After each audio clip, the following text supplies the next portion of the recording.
جاعل الملائکہ،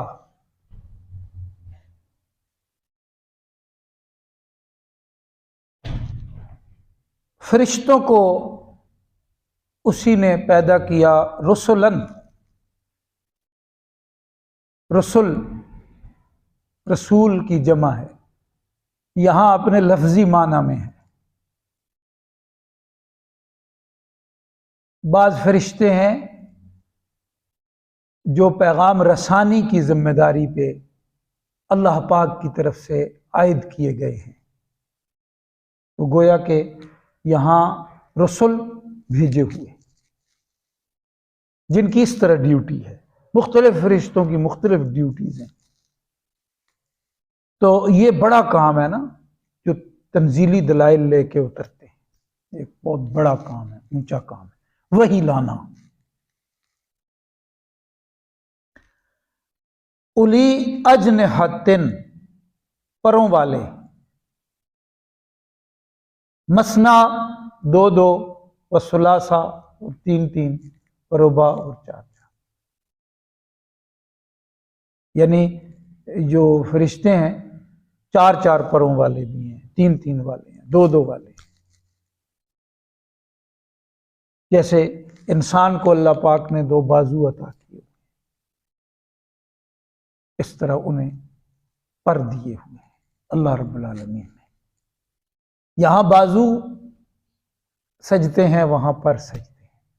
اب ان کی کس طرح کی شکل ہے، ڈیزائننگ کیا ہے، وہ اللہ پاک جانتے ہیں۔ جب کامیاب لوگ پہنچیں گے پھر ان کو دیکھیں گے، اور کامیاب لوگوں کے یہ سب فرشتے خادم ہوں گے، انسان کے خادم ہوں گے۔ اس طرح زیادہ پروں والے بھی ہیں، اور یہ جو پر ہیں یہ کوئی کمالات ہیں، اللہ پاک نے انہیں خاص قسم کے پر دیے ہیں، کمالات ہیں۔ جیسا کہ ایک مرتبہ رسول کریم صلی اللہ علیہ وسلم نے فرمایا، حدیث پاک میں ہے، جبریل علیہ السلام کے 600 پر ہیں، بعض روایات میں زیادہ کا ذکر بھی ہے، لیکن جو صحیح حدیث میں آیا۔ اور پھر یہ بھی ہے کہ اگر وہ اپنے 2 پر کھول دیں تو پوری دنیا پہ اندھیرا ہو جائے۔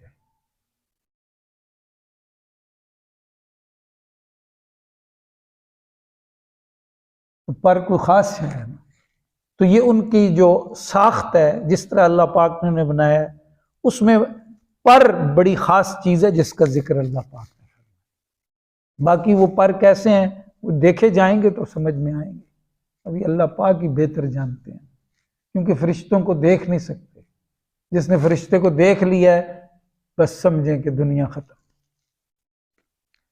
یزید فی الخلق ما یشاء،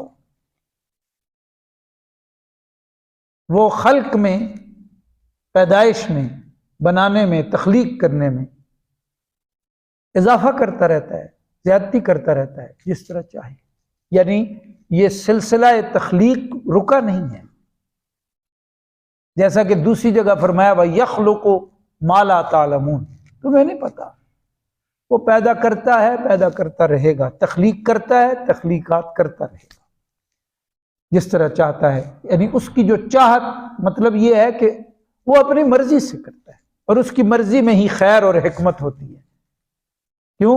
اس لیے کہ جو دانائی اللہ رب العالمین کی ہے وہ کسی کی کہاں ہو سکتی ہے مخلوق میں۔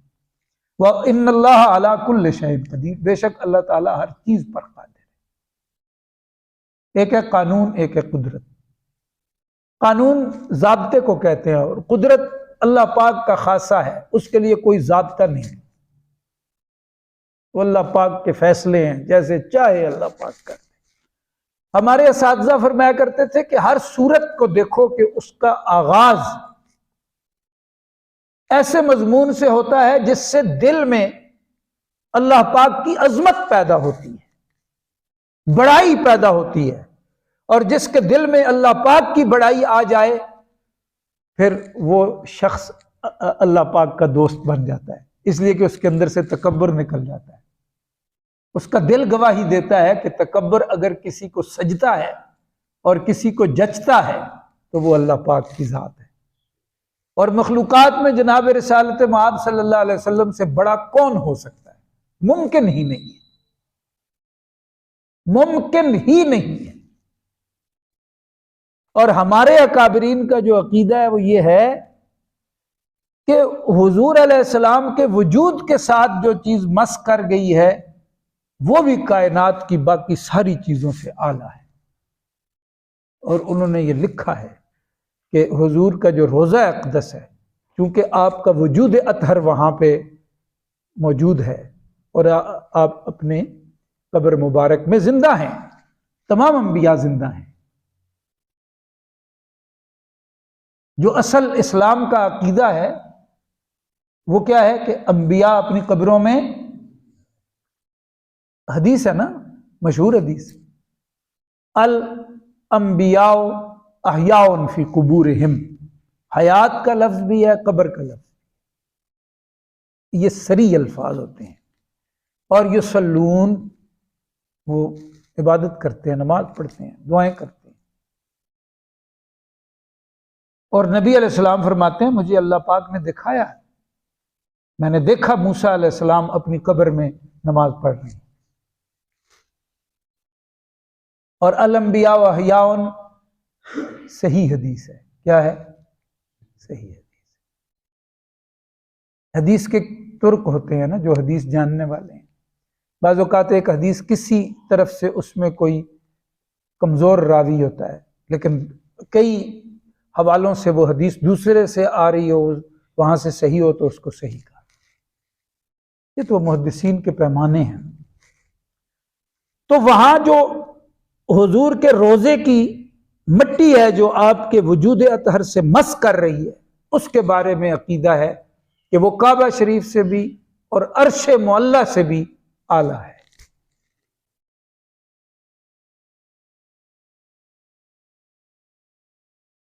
کعبہ شریف کو بہت عظمت حاصل ہے، لیکن جو حضور کے وجود کو حاصل ہے وہ کعبہ شریف کو تو نہیں۔ کعبہ شریف بھی تو مخلوق ہے نا، اس طرح اللہ پاک کا جو عرش ہے وہ بھی مخلوق ہے نا۔ ہاں ذات الہی وہ تو پھر وہ ذات ہے جس کے سامنے نبی علیہ السلام بھی سر جھکاتے ہیں اور عاجزی کرتے ہیں، لیکن جو مخلوقات ہیں ان میں حضور پاک سے بڑھ کے تو کوئی نہیں، حتیٰ کہ ان کے وجود کے ساتھ جو مٹی مس کر رہی ہے وہ تمام کائنات کی سب چیزوں سے اعلیٰ ہے۔ عرش و کرسی سے، کرسی بھی وسع کرسی و سماوات، عرش و کرسی سے بالا ہے بام آپ کا، آگے اللہ ہی جانے مقام۔ کوئی کیا سمجھ سکتا ہے؟ تو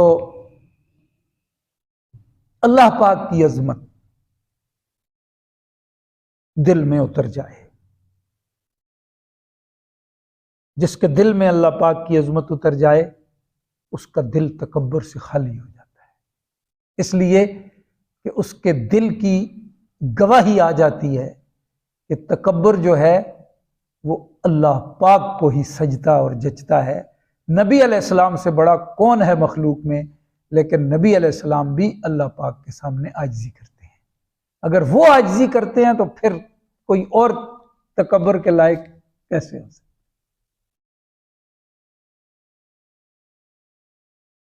حضور علیہ السلام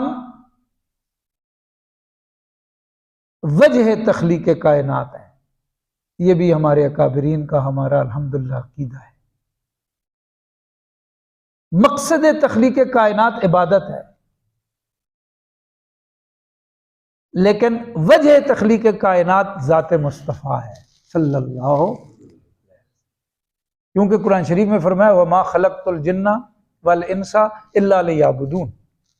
یہ عبادت کوئی معمولی شے تو نہیں، یہ اللہ تعالیٰ سے ملاقات ہے۔ کبھی اس کو ملاقات سمجھ کے بجا لائیں نا تو تب پتہ چلتا ہے کہ یہ ہماری اللہ پاک سے ملاقات ہے۔ یہ جو ہم پڑھتے ہیں عبادت میں، نماز میں، یہ ہماری اللہ پاک سے گفتگو ہے۔ ان تعبد اللہ کأنک تراہ، ایسے اللہ کی عبادت کر جیسے تو اللہ کو دیکھ رہا ہے۔ یہ کیفیت ہے نا، یہ بڑوں کی کیفیت ہے۔ تو اب شروع صورت ہوتی ہے اللہ پاک کی عظمت سے۔ یہ باتیں یاد رکھیں جہاں بھی آپ دیکھیں گے جو سورہ مبارکہ شروع ہو رہی ہوتی ہے اس میں جو بڑی بات سمجھ میں آتی ہے وہ اللہ پاک کی عظمت ہے، اللہ پاک کی عظمت دل میں اترے۔ اور آپ دیکھیں گے سورتوں کا اختتام ہو رہا ہوتا ہے اس میں آخرت کی فکر ہوتی ہے، یعنی جس طرح سورت کا اختتام فکر آخرت پہ ہے تو تمہاری زندگی کا اختتام بھی فکر آخرت پہ ہونا چاہیے۔ وہ انہی لوگوں کو نصیب ہوتا ہے جو زندگی میں آخرت کی فکر زندہ رکھتے ہیں۔ تو اب یہاں بھی غور کر لیں، سورت کا نام ہے فاطر، مکہ شریف کی سورت ہے، اور یہ بھی سورت مفسرین اکرام فرماتے ہیں مکی دور کے درمیانی حصے کی ہے، جب حضور علیہ السلام سے مشرکین شدید اختلاف کرتے تھے، اور 5 رکوع 45 آیات پر مشتمل یہ سورہ مبارکہ ہے۔ اور اسی جو پورا مضمون ہوتا ہے نا وہ دور کے موافق ہوتا ہے، کیونکہ وہ حضور علیہ السلام سے بہت دشمنی کرتے تھے، آپ کو اور آپ کے غلاموں کو کمزور سمجھتے تھے۔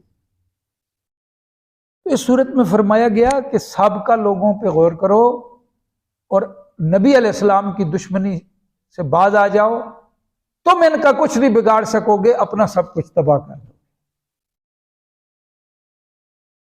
پوری سورت کا مضمون اس بات کے گرد گھومتا ہے۔ اسی سے یاد رکھیں کہ اللہ والوں سے دشمنی نہ کی جائے، کیونکہ حضور کے وارث ہوتے ہیں اہل علم، اللہ والے۔ تو ایسے لوگوں سے دشمنی کرنے سے بھی، ان کو ایذا پہنچانے سے بھی، ان کو تکلیف دینے سے بھی، ان کا تو کچھ نہیں بندہ بگاڑ سکتا، لیکن اپنا سب کچھ بگاڑ لیتا ہے۔ اب یہاں پہ سورہ مبارکہ کا آغاز ہے الحمد،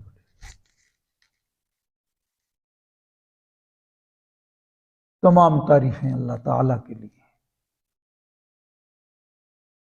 تعریف کسی قابل تعریف چیز کی ہوتی ہے، تعریف کسی قابل تعریف چیز کی ہوتی ہے، تو وہ چیز کس نے پیدا کی؟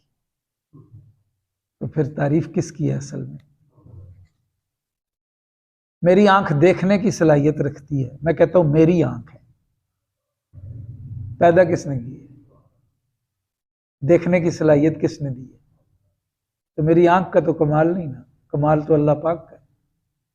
میری زبان بولتی ہے، میں کہتا ہوں میری زبان ہے،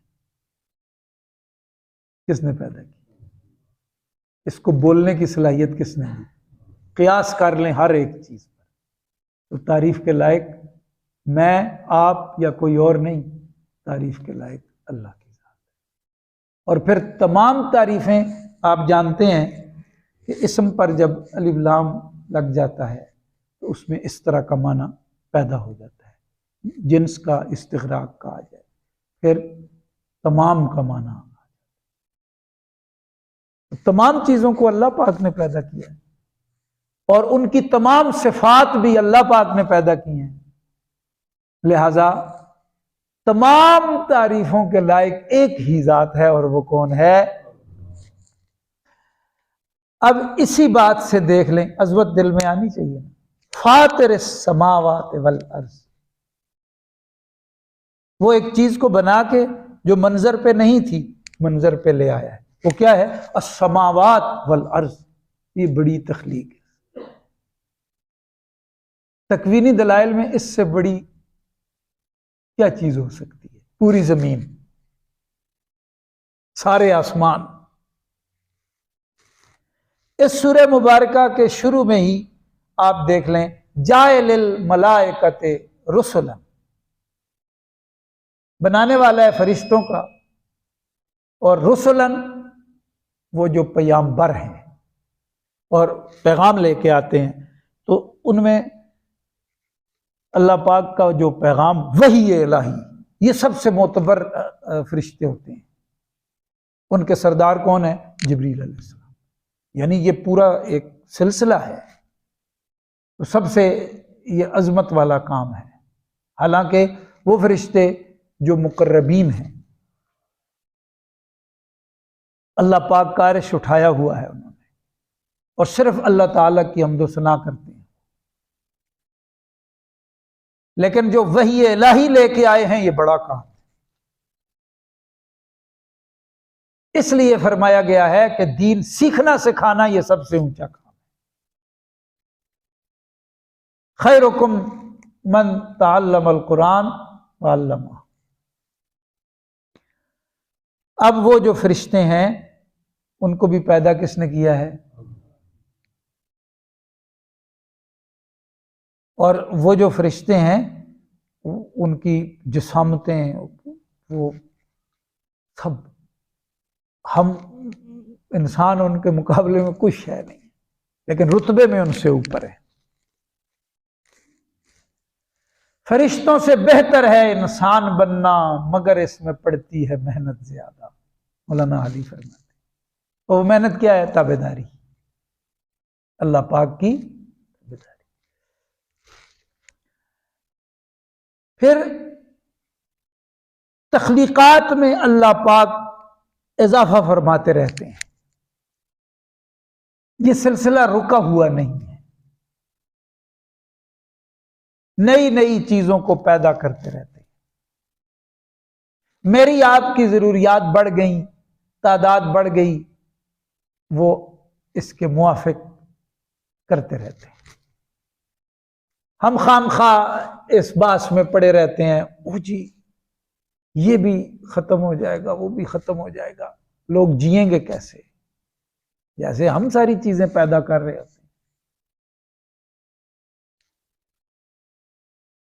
جسے وہ یہاں لاتا ہے اس کا انتظام پہلے کر دیتا ہے۔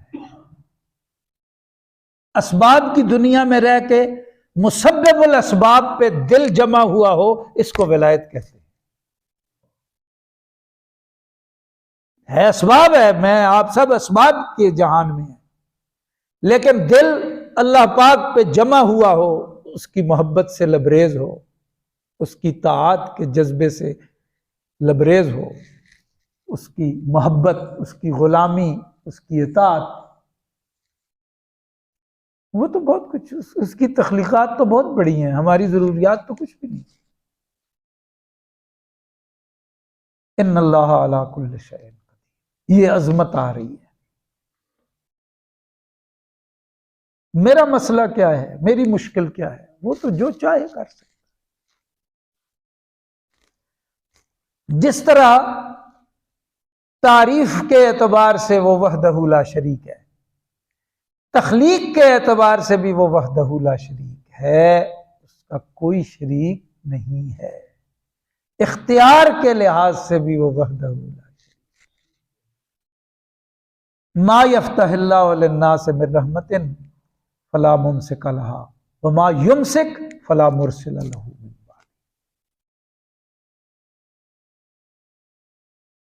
اللہ پاک جس پہ اپنی رحمت کے دروازے کھول دیں تو ان دروازوں کو کوئی بند نہیں کر سکتا، اور جہاں اللہ پاک رکاوٹ کا فیصلہ کر دیں پھر اس کو جاری کرنے والا کوئی نہیں ہے اللہ پاک کے فیصلے کے بعد۔ یہ اختیار ہے اللہ پاک کا، اختیار میں بھی اللہ پاک وحدہ لا شریک ہے۔ تو سب سے زیادہ جو فلا مرسل لہ من بعد، بہت کچھ اللہ پاک نے دیا ہے، ظاہری چیزیں ہیں، بارش کا دروازہ اللہ پاک نہ کھولے کوئی نہیں کھول سکتا، اللہ پاک کھول دے کوئی بند نہیں کر سکتا۔ اس پر سب چیزوں کو دیکھ لیں، اور یہاں پہ مسئلہ نبوت بھی آ گیا۔ جسے اللہ پاک نبوت دینا چاہے کوئی روک نہیں سکتا، اور اللہ پاک نے حضور نبی کریم صلی اللہ علیہ وسلم کو ختم نبوت کا تاج پہنا کے بھیجا، اب اس کے بعد نبوت کا دروازہ بند کر دیا ہے، اب کوئی نبوت لے نہیں سکتا، سب چیزیں اس میں جمع۔ وَهُوَ الْعَزِيزُ الْحَكِيمُ، اس کے اختیار کا یہ عالم ہے، جس چیز کو جاری کرے کوئی روک نہیں سکتا، جس چیز کو بند کر دے کوئی جاری نہیں کر سکتا، اس لیے کہ غالب وہ ہے دانا وہ ہے، اس کی دانائی کا عالم یہ ہے کہ جب جاری کرتا ہے تو جاری کرنے میں خیر ہے، دانائی کا عالم یہ ہے کہ جب وہ بند کر دے تو بند کرنے میں خیر ہے۔ آدم علیہ السلام سے سلسلہ نبوت چلایا رحمت کونین صلی اللہ علیہ وسلم تک، بہت بڑی تعداد پیغمبروں کی اللہ پاک نے بھیجی، جب نبی علیہ السلام تشریف لائے اب بند کر دیا نبوت کا دروازہ، وہ جاری رکھنے میں خیر تھی، اب بند کرنے میں خیر۔ صرف غالب نہیں ہے، حکیم بھی ہے۔ یا ایھا الناس، اے لوگو، اذکروا نعمت اللہ علیکم، یاد کرو اللہ کی نعمت کو جو تم پہ فرمائی اللہ پاک نے۔ نعمت ساری نعمتیں ہیں، کھانا پینا، اولاد، پہننا اوڑھنا، رہن سہن، سب چیزیں اللہ کی نعمتیں ہیں، لیکن اصل نعمت کون سی ہے؟ مفسرین کرام نے فرمایا اصل جو نعمت ہے وہ روحانی خوراک ہے، اور روحانی خوراک کیا ہے؟ اللہ کا دین ہے۔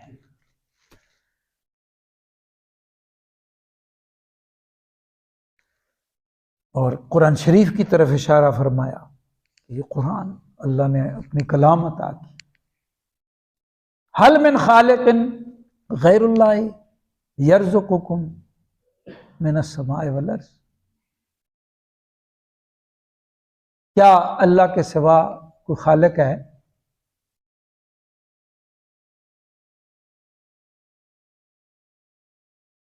وہ تمہیں رزق دیتا ہے، اور رزق کا معنی بہت وسیع ہے۔ اہل لغت فرماتے ہیں کہ جو کچھ بھی اللہ پاک نے اپنے بندے کو دیا ہے وہ سب رزق ہے، جو کچھ بھی دیا ہے۔ ہم اردو زبان میں تو رزق کھانے پینے کی شے کو کہتے ہیں، لیکن جو عربی لغت ہے اس میں کھانے پینے تک محدود نہیں ہے۔ جو رزق بدنی دیا ہے وہ بھی، جو روحانی دیا ہے وہ بھی، جو بھی اللہ پاک نے عطا کیا ہے وہ رزق، اس نے بنایا بھی تمہیں ہے اور اس میں غیر اللہ نہیں ہے، اور اس نے عنایات بھی تم پہ کی ہیں اور عنایات میں بھی غیر اللہ نہیں ہے، اور آسمان سے بھی دے رہا ہے، زمین سے بھی دے رہا ہے۔ آسان صورت یہ ہے کہ آسمان سے رزق کی صورت یہ ہے کہ وہاں سے روشنی آتی ہے، حدت تپش آتی ہے، وہاں سے پانی بارش آتی ہے۔ یہ چیزیں اگر اللہ پاک روک دیں تو زمین کچھ بھی تمہارے لیے نہیں اگا سکتی۔ پھر یہ بھی ہے کہ تمہیں اللہ پاک جو کچھ عطا کر رہے ہیں وہ زمین میں سے مل رہا ہے، لیکن اس کے فیصلے آسمان سے ہو رہے ہیں۔ پھر یہ بھی ہے کہ تمہارا وجود ہے تو اس میں ایک روح ہے۔ انسان دو چیزوں کا مرکب ہے، وجود کا تعلق زمین کے ساتھ ہے، روح کا تعلق آسمان کے ساتھ ہے۔ روح کی ضرورت آسمان سے اتاری ہے اور بدن کی ضرورت زمین سے عطا کر دی ہے۔ جہاں کی جو چیز ہے وہاں سے اس کو اللہ پاک نے عنایات فرما دی۔ لا الہ الا ہو، بس اللہ پاک یہ چاہتے ہیں کہ تیری زبان صرف یہ نہ کہے، تیرا وجدان بھی کہے کہ اللہ وہ ہے جس کا کوئی شریک نہیں۔ تو اب مشرکوں سے فرمایا فَأَنَّا تُؤْفَكُونَ، تو پھر کدھر بھٹک رہے ہو؟ جب یہ بات اتنی کلیئر ہے کہ اللہ رب العالمین تمام صفات میں وحدہ لا شریک ہے، تو تم پھر اللہ کے شریک کیوں بناتے ہو؟ کیوں گمراہی کی راہیں چل رہے ہو؟ نہیں مانتے پھر بھی۔ پھر نبی علیہ السلام کو اللہ پاک تسلی دیتے ہیں، وَإِن يُكَذِّبُوكَ، یعنی ایسے کھلے دلائل، واضح دلائل، قاطع دلائل کے باوجود وہ آپ کی تکذیب کر رہے ہیں۔ تو تکذیب یاد رکھیں نا یہ بات، کہ انہوں نے پہچان لیا ہے آپ سچے ہیں، لیکن پھر بھی کہتے ہیں ہم آپ کو سچا نہیں مانتے۔ یہ تکذیب، آپ کی تکذیب کر رہے ہیں۔ فَقَدْ كُذِّبَتْ رُسُلٌ مِّن قَبْلِكَ، تو یقیناً جھٹلا چکے ہیں بہت سارے رسولوں کو آپ سے پہلے، آپ صلی اللہ علیہ وسلم سے پہلے۔ تو جو ان کے ساتھ ہوا یہی تو سمجھایا جا رہا ہے، جو ان کے ساتھ ہوا رسول دشمنی میں، اس سے انہیں سبق حاصل کرنا چاہیے۔ رسولوں کا کچھ نہیں بگاڑ سکیں گے، اپنا سب کچھ تباہ کر دیں گے۔ وَإِلَى اللَّهِ تُرْجَعُ الْأُمُورُ، لیکن اصل جو معاملہ ہے وہ تو قیامت والے دن ہوگا، اور اللہ پاک کی بارگاہ میں تمام امور جو ہیں وہ لوٹائے جائیں گے۔ یہ بہت دل کو دہلا دینے والی بات ہے کہ میں نے آپ نے اپنے سارے کام لے کے اللہ پاک کی بارگاہ میں پیش ہو جانا ہے، اور دیکھ لو کہ زندگی کتنی بے ثبات ہے، کوئی پتہ نہیں ہے کس موڑ پہ زندگی کی شام ہو جائے، نہ جانے کس گلی میں زندگی کی شام ہو جائے۔ تو یہ اجالے اپنے ساتھ رکھنے ہیں ہم نے، فکر آخرت کے، اللہ رب العالمین سے محبت کے، اطاعت کے، نبی کریم صلی اللہ علیہ وسلم سے غلامی کے، تابعداری کے، یہ اجالے ہیں جن کو لے کے جینا ہے، ان کے ساتھ ہی مرنا ہے۔ پتہ نہیں ہے کہ کہاں بات، تو پھر لے کے اپنا سب کچھ اللہ پاک کی بارگاہ میں پیش ہونا ہے، اس سے بھاگنا کسی کے لیے ممکن نہیں۔ تو آپ دیکھ لیں شروع کی آیات میں بھی وہی بات آ گئی کہ پیغمبروں سے دشمنی نہ کرو، اور بالخصوص نبی آخر زمان علیہ السلام سے دشمنی نہ کرو، تم ان کا کچھ بھی نہیں بگاڑ سکو گے، اپنا سب کچھ تباہ کر دو۔ درود شریف۔